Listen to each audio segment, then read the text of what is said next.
Mandy Ryle joined us today for a fantastic conversation about movement. She will be offering the intention for our 2026 Ignite Women in Business Conference, and she shared so many awesome revelations around having compassion for yourself, anchoring yourself, and making time for self-care. You do not want to miss this episode.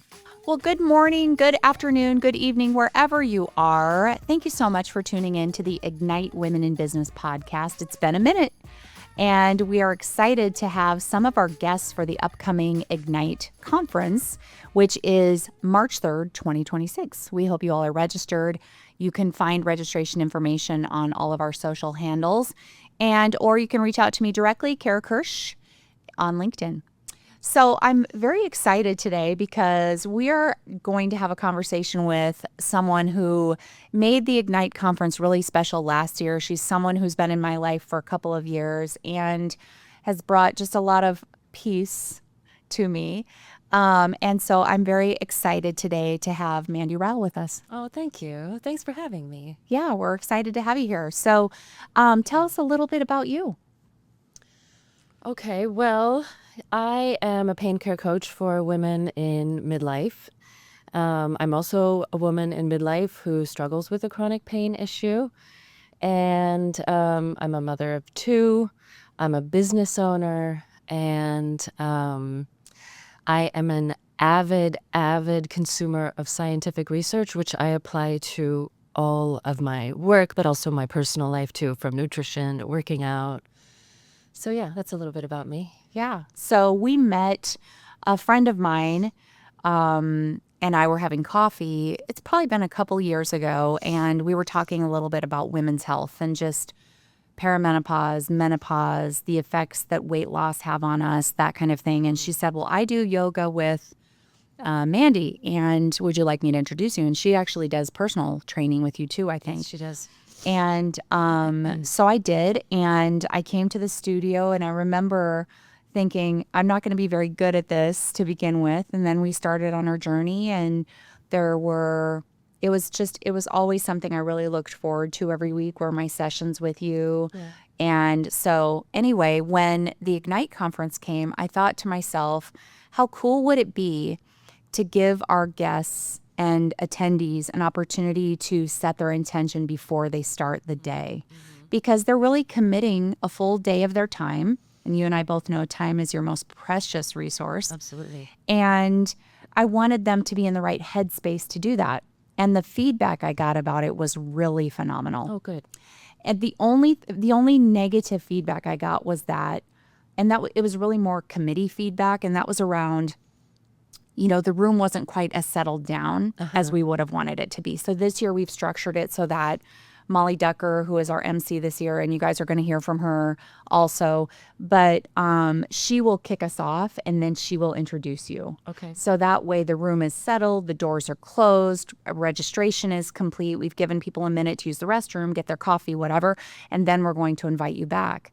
And last year I think the world of you, because I learned a lot from you about my own body and what's normal and what's not normal. And so I'm very excited to have you with us again this year. Thank you. Yeah. Thank you. So what do you do, as I look at you, I'm like, she's just full of peace all day. There is never any turbulence. But what is something that you do to ground yourself? So I have been an avid yoga practitioner for almost 20 years. I've been teaching professionally for I own my studio for 15 years. At some point I think that all of that practice and that time spent studying just kind of sink into you. It just sort of becomes part of your DNA. And so, yeah, I would say that practice makes perfect. And I would also say that it's a little bit like a duck on top of the water, right? The feet are like going like crazy, but there is sometimes an outer calm as well. Yeah. Yeah. I love that. What do you think helps people create that for themselves? Oh, wow. What a great question. I think especially for women in midlife. This is such a difficult time of life, and anyone who minimizes that or invalidates that is absolutely lying. This is a really, really difficult time because what we're dealing with is in our bodies, right? The hormonal changes associated with perimenopause transition and then after menopause are absolutely responsible for creating a heightened level of anxiety. 60 to 80% of us develop chronic pain issue, joint pain during perimenopause. For the exact same reason, our systems are just irritable. And then we also have the added pressures of having, being sort of stuck between our kids' generation as our kids are getting older and our parents' generation as our parents are getting older. So we're sort of taking care of both, not to mention the transitions of kids moving out, becoming empty nesters, relationships changing and often ending at this stage of life, right? And then, of course, there's the pressures of work, which I think become even more stressful at this stage of life. We have more responsibility, and yet we're still women, and we have a certain role in the workplace, which is incredibly frustrating. Yeah. Especially as older women, right? So this is a difficult time of life. And so I think that, to get back to your question, sorry, I went on a little tangent. No, I loved all of that. But to get back to your question, I mean, finding peace in this time of life is first acknowledging that there's nothing wrong with you. Right. If you're not experiencing peace, there's nothing wrong with you if you're struggling with this. Believe me, my clients are people who are highly effective in the workplace, extremely conscientious, perfectionistic, and often people-pleasing women. And we've learned this throughout our life. We're not going to just be able to completely obliterate it at this stage of life. But all of those things contribute to the chronic stress that we're experiencing as well, and to this feeling that we have to keep up, that we can't take care of ourselves, that there's something wrong with us if we need help. And so I think first acknowledging I'm not alone. I can absolutely have compassion for myself and other women who are going through this, right? And that it's okay to ask for help. And it's absolutely okay to invest in yourself, which I think is why this conference is so great. It is an investment in self. Yeah. No, I love that. It is an investment. And I'll share, because most of our listeners, this is our first episode for a few months. We took a little time off this summer. Been there. And so I will share that on December 1st was my last day at Gallagher. And I have decided to launch my own independent, female-owned, female-led employee benefits brokerage, and I'm very excited about that. But I think a lot of the things that you said were affecting me, and some I could feel, and some were not noticeable until I wasn't doing that anymore.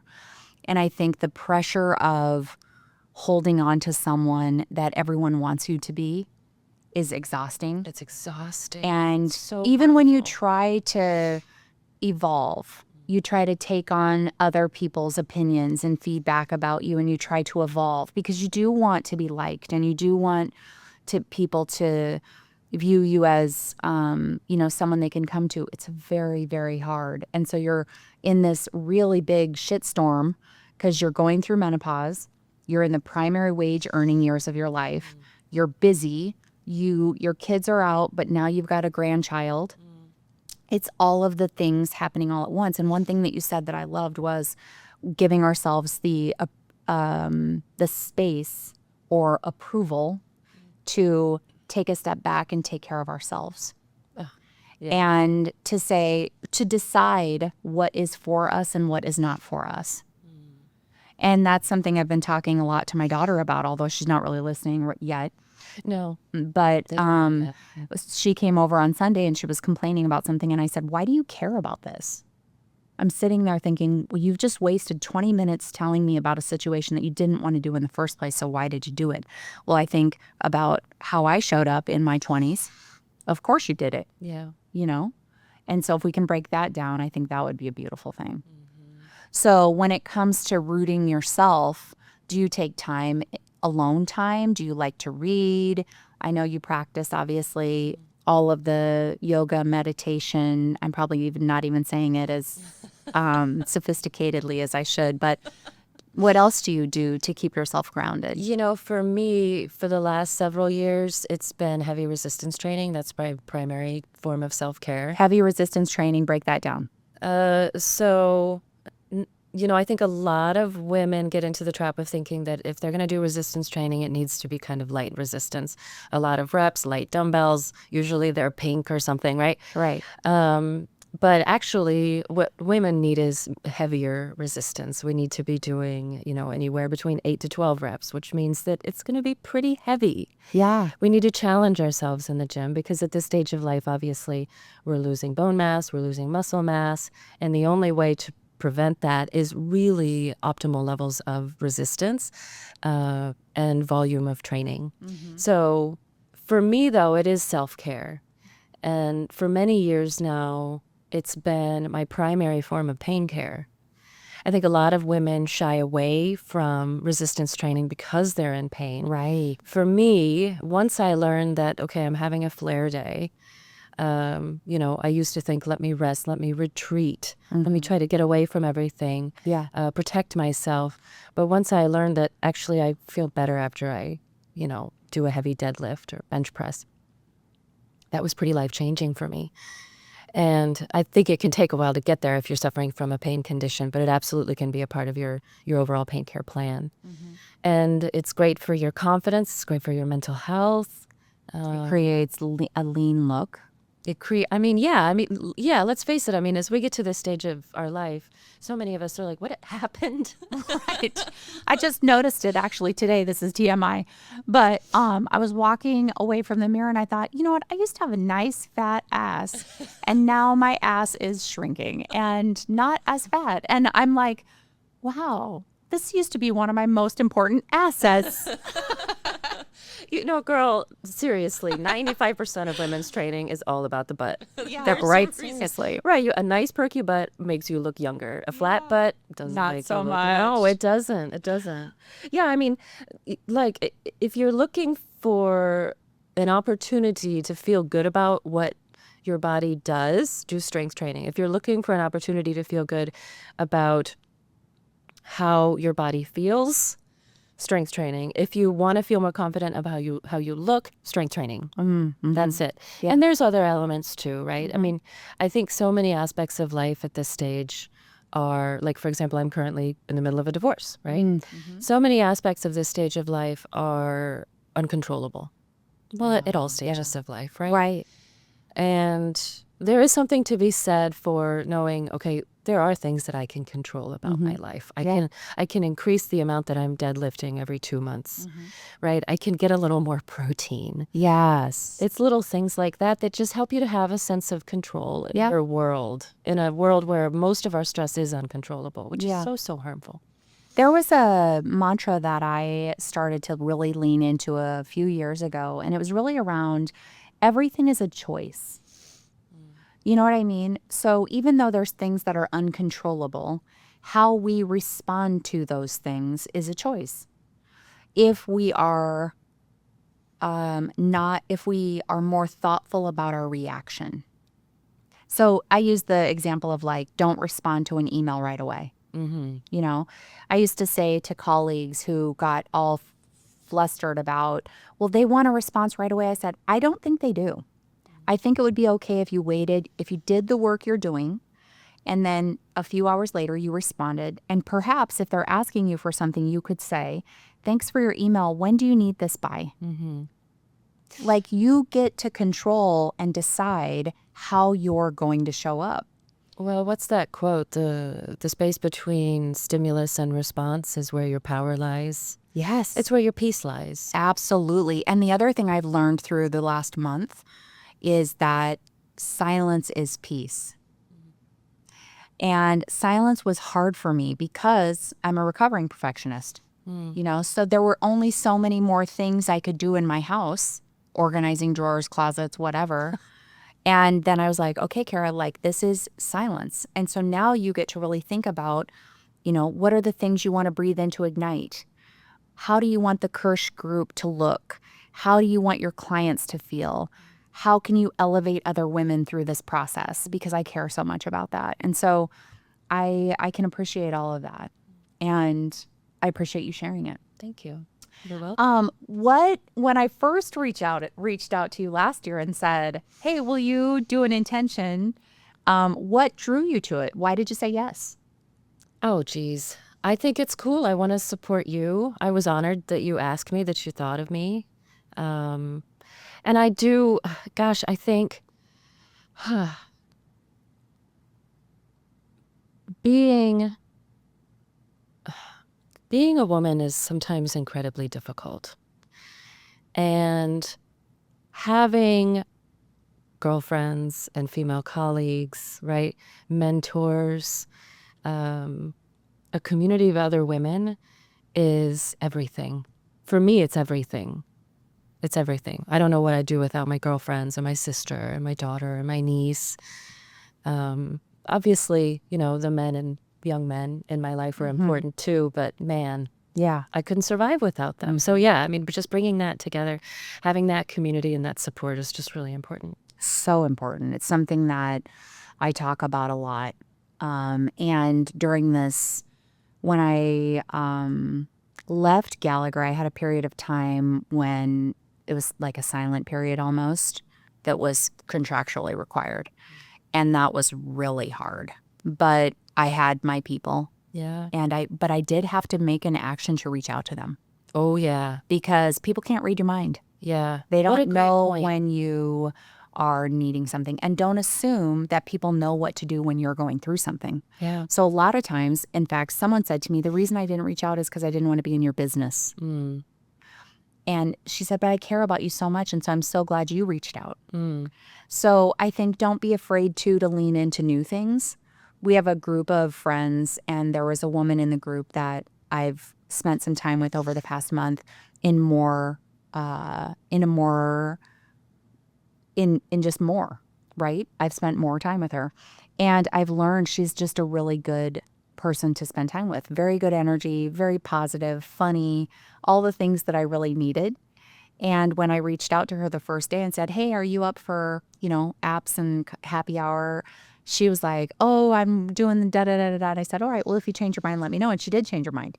And so we did end up going, and we had a wonderful time. And I think it was hard to reach out to someone because you think, "Oh, I don't want them to think I'm needy," because I'm not a needy person, but I did need someone. And I was very grateful for her being there at that time. Yeah. What a great point you make, though. You have to. Yeah. You got to reach out for help. You have to reach support. out for help. You can't just stay. My mom calls it sitting in a bucket of shit.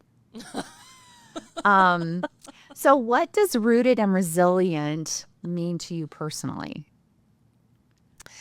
For me, it is about anchoring in self. It's about anchoring in the moment-to-moment objective experience of the body. Like I said in my intro, I'm a huge consumer of scientific research, and I'm really interested in neuroscience, the science of interoception, which is literally the sense of self, the sense of primarily the gut, but also bodily sensations. And this is so vital for my clients who are suffering from chronic pain, because often the body is telling you something.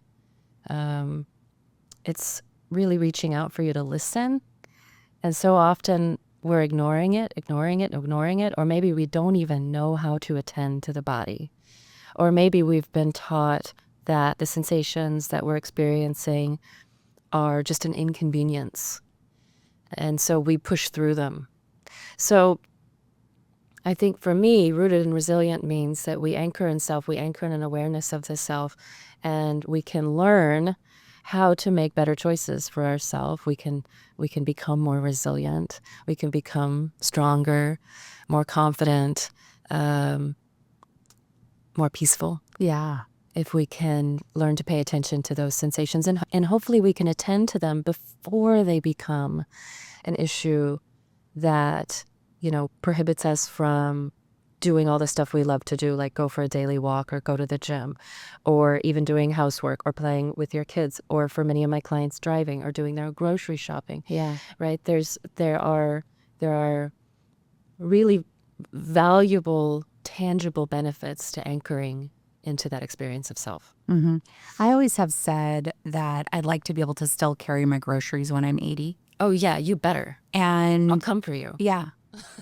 But I look at my mom, and my mom has been a yoga practitioner for, gosh, at least 10 years, probably longer. And over the last couple of years, she has fallen, tripped and fall. Like nothing major. We were camping this summer, and it was very windy, and they had like a tarp going into their camper. You know how people lay those down so that you don't track all the stuff in. And I had put something on the edge because the edges were blowing up, and she tripped over that edge.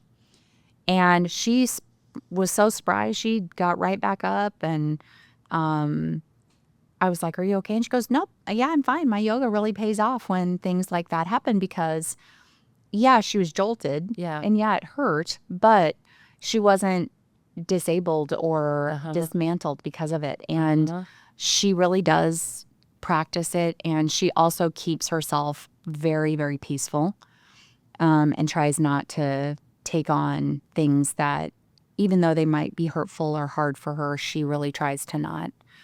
And I love that. I love watching it. I love seeing it. It's a really great example. And I think there is something about getting older that helps us to get better at that, I think. I wish we were better at it when we were younger. I've said that recently, is like, I wish when I was in my 20s that I would have run with my kids, walked more with my kids. I walked with my kids, but they were in their stroller. I wish I would have taken them out and gone to a track and just let them run. And because I think that it would have maybe instilled in them that need for movement every day. Yeah. And for me, that movement is critically important, even if it's short. It's not about even the movement at all. For me, it's about air. It's about breath. It's about sound. It's about smell.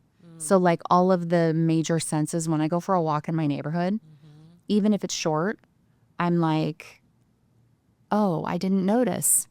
Or someone's landscaping, or I cannot tell you how many times I've taken pictures of things that I saw and I thought, oh my gosh, that's so beautiful. Why did I not notice that before?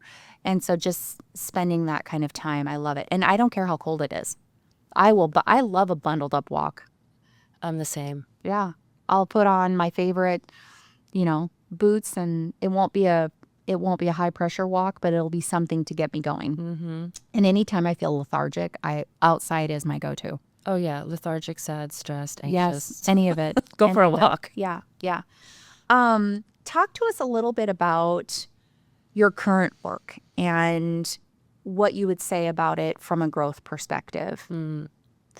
So, as a pain care coach, I really get to do all of the best and coolest things that I've learned over my many years as a movement professional. So there's never been a time professionally that I haven't worked with bodies in movement. There's never been a time when I didn't have a role in teaching. And I'm fascinated by how people learn.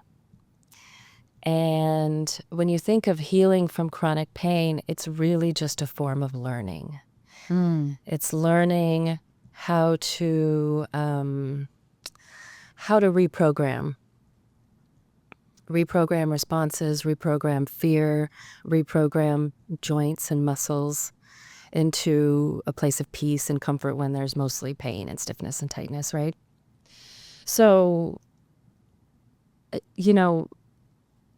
I've been a movement professional since 2008, but I developed my pain condition in 2016. And I'd always been very interested in pain, but because when you're a yoga teacher, people don't come to you because they want to get better at yoga. They come to you because they're like, oh, I have a pain here. Can you show me a stretch? Yeah, right. Right? Right. That was like most of my business, right? And so I've always been working with pain, but it wasn't until I developed my pain condition. I went through all of the normal routes to get help, and I spent so much money and so much time and got worse and worse and worse. Yeah. And it wasn't until I took a training, it was actually an advanced yoga training in biomechanics, that I got exposed to pain neuroscience education and somatic work. And since then, I've completed a 1-year mentorship in pain neuroscience, as well as lots and lots of mentorship in somatics, which are now central to what I do. So the reason I'm so passionate about those was because that was my first glimmer that, like, I can actually live my life without pain being in charge, without being miserable, having my relationships limited, having to say no to work opportunities. And so that's kind of been the evolution of my work. Yeah. Well, I love the science part. I'm listening to this book right now called Good Energy. Have you read it? Well, so it's very science heavy, and so I can listen to it for periods of time, and then I'm like, what'd she say? But she's talking about the correlation between our health and our energy. And the part that has resonated the most with me that I've shared with people is the energy we give to our children in utero.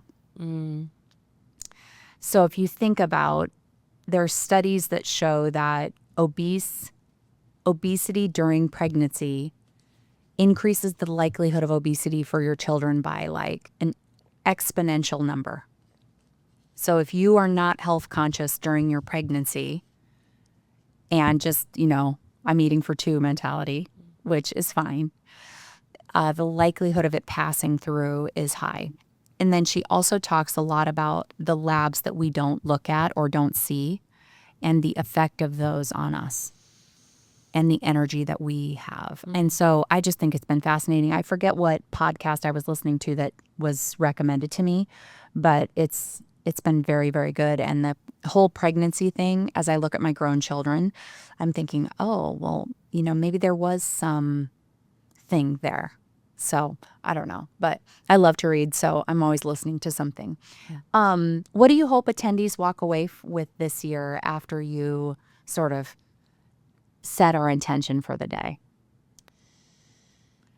It's not just women. I think it's all adults. But, I think that we could go a whole day, or sometimes a week or month or a year or decade in some cases, without ever really feeling our body, without ever really attending to our breath, how our guts are feeling, how our muscle tension is feeling. So I would like for people to have at least a moment to anchor back into self, have an opportunity to listen. One thing I tell my clients a lot is when they discover a flare, right, the pain is back, or it's become uncomfortable or disturbing, or even if it's just this tightness that won't go away, our impulse is always to quick stretch it, change it, do something, right? Which is a perfectly normal impulse. Nobody wants to feel pain, right? Right. We've evolved to avoid feeling pain. But often that sensation in the body is trying to tell us something. There's something there. And so if we can take a moment to objectively and compassionately ask, okay, I feel you. I see you. What do you need me to know? I think that can be really valuable because it transforms the body from an enemy into an ally. Yeah. It's very interesting because I was experiencing, and do to this day, significant neck and back pain. Yeah. And I have done all the things. Yep. But one of the things that I realized was stress was a big part of it. And so I had to really get in tune with what is it that's stressing me and what should I do about the underlying stress. And it kind of goes back to what I said earlier. One of the things that had happened to me in my prior role was, there was so much feedback about Kara needs to do this. And Some of it, I was like, okay, yeah, I can pivot and try that. But a lot of it was material change to the person I am. Yeah. Kara, we need you to not be so fast. Kara, we need you to not do so much. Kara, we need you to not have high expectations. And I was like, I was trying to not do those things, but the stress of not doing those things actually caused my body to hurt Yes. because my body was telling me this is not you. The fact that you're having to be someone that you're not, that's not you. And so I'm going to stop you, sort of give you this pain Yeah. and stop you and cause you to have to think about it differently. Well, the the portions of the brain which I'm going to use an imperfect term, process pain, also process emotion. So we have research that shows that the experience of being rejected has the exact same signature as the experience of physical applied pain, an acute pain in the brain. And so pain is ultimately a protection mechanism. And we have lots of different protection mechanisms in our body, but the most powerful by far, is pain. We all know how effective pain is. It gets you to stop in your tracks, right? Right. So sometimes the brain will use an imperfect protection mechanism to get you to protect yourself from, feeling chronically invalidated and silenced, right? There's nothing physically wrong with the body, but the brain is like, I have to do something. Some protection is required because pain in its role as a protection mechanism is primarily to get you to change your behavior. So it worked. Love that. Yeah. It worked. It was, you changed your behavior. You said, okay, something isn't right here. This is such an untenable situation. I can't continue to live this way. It worked. Well, I was pushed, but yes, it worked. Because then once I got the push, then I started to really understand the effect of what had happened on my pain, like how that pain got there. Oh, yeah. And as that situation went away, the pain changed. Absolutely, yeah. Got less. It was just not there.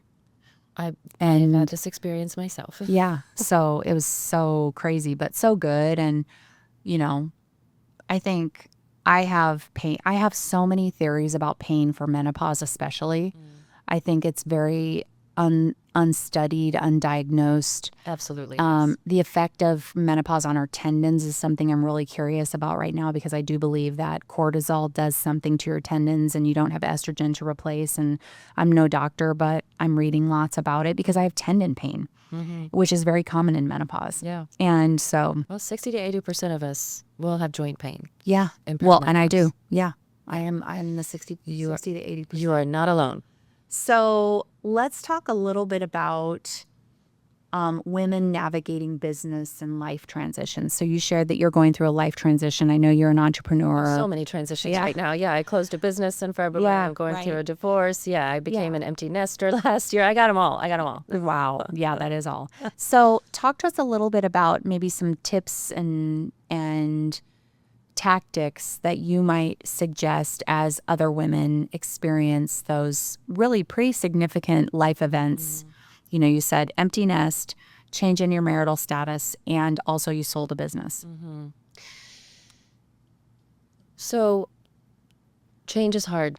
Transition is hard. Even when it's a good transition, it really shakes your life up, right? I think that as women, we tend to internalize. We tend to think that we should be handling it better, that the stress or struggle that we're experiencing is a burden to others. So I really do feel like the first step in navigating transition is self-compassion. So we know that suffering like this can be extremely isolating. We tend to feel that we're the only one. And we also know that when we're in these struggles, it can feel natural to get down on ourselves. Why did I do that? Why didn't I plan this better? Why didn't I see this coming, right? So self-compassion is a practice which first compels us to recognize our suffering, to acknowledge this is a moment of suffering. This is a time of life of suffering, to acknowledge. And the second step to practicing self-compassion, it's so simple. First, acknowledge. Second, recognize that suffering is a part of life and that you are not alone. And sometimes I ask my clients to think of someone else who might be going through this, just so that you can recognize really tangibly, I'm not alone in this. I'm not isolated. I do not need to feel shame. And then the final step is just to resolve to be kind to yourself. And something really magical happens when we do those 3 steps. It's like an incantation. Something is generated unconsciously inside of us, which compels us to find compassionate solutions, right? Not to go searching and internet sleuthing and ask every person, right? But to just really deep inside find the most compassionate solution. And it could be something as simple as, I need to go for a walk. Or, you know what, maybe I need a glass of water, right? It doesn't have to be the solution to all of your problems, but it can be something that nourishes you. Yeah. And wouldn't you say, this is something I think is just start somewhere.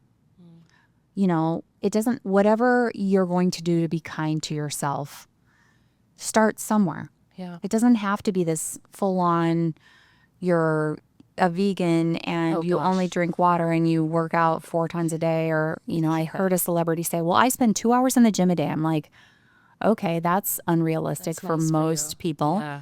Or if you ask people, well, someone said at a meeting I was at, they were like, there's a new spot in town, and we asked the owner, you know, when do you see the highest volume of people? And he's like, oh, most people come here between 3 and 6. And she's like, yeah, are there any women there between 3 and 6? And he's like, no, not really.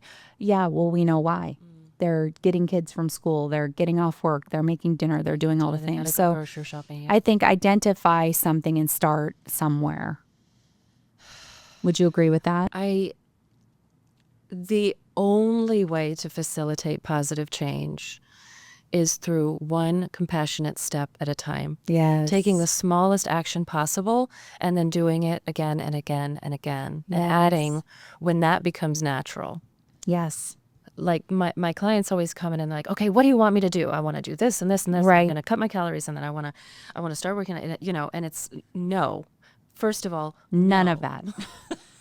Remove that list. Right? It's got to start with the smallest thing. And that smallest thing is different for everyone. That's why you have a coach, because you're not going to get like a cookie cutter plan. You're going to find out what's really relevant to you. That's what coaching does for you. Yeah. Yeah. I love that. Well, if Ignite were a tree, what kind would it be? Oh, Kara.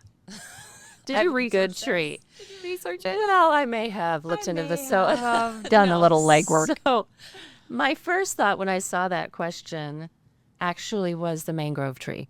So if I used to live in Miami and I used to go across the end of the peninsula to the 10,000 Islands area, which is brackish water. It's where the salt water meets the fresh water from the Everglades. And there are thousands and thousands of mangrove islands. So a mangrove is an interesting tree because it grows in brackish water, salt water. And so it already has the capacity to survive in conditions that most plants can't survive in. Yeah. Right? And the other cool thing about the mangrove tree is that they all grow together and they create their own little, literally, island or ecosystem. And so the reason I thought of the mangrove was because of this community, right? You know, living in conditions that are challenging, but creating an ecosystem. And all of these individual ecosystems completely change the function and structure of the coastline that they surround, too.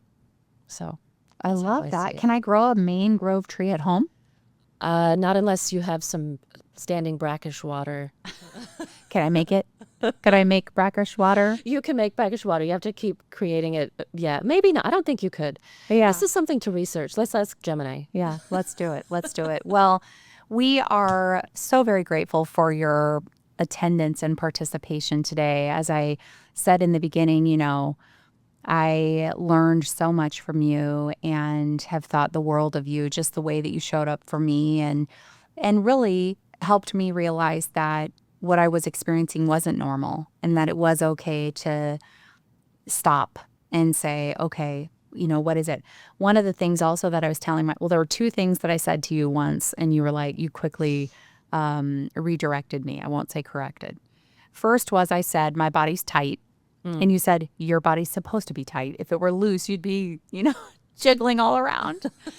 And secondly, as I said, I don't think I'm flexible. And you said, you are quite flexible.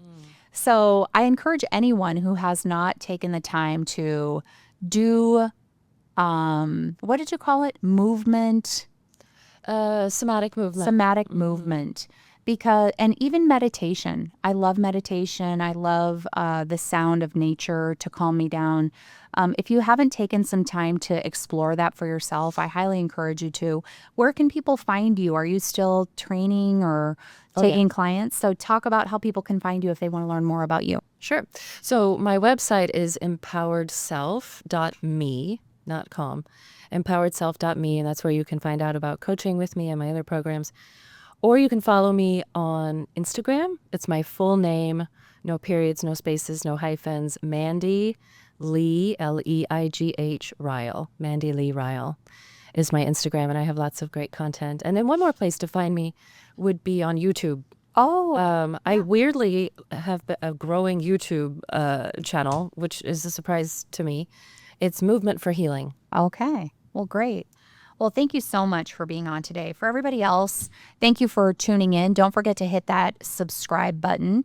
If you want to share it with your friends, please do. And just again, as a reminder, please register for the upcoming Ignite Women in Business Conference. It is March 3rd, 2026. Go into the world. Have a wonderful day. And thank you for listening in. Thanks, Karen. Thank you.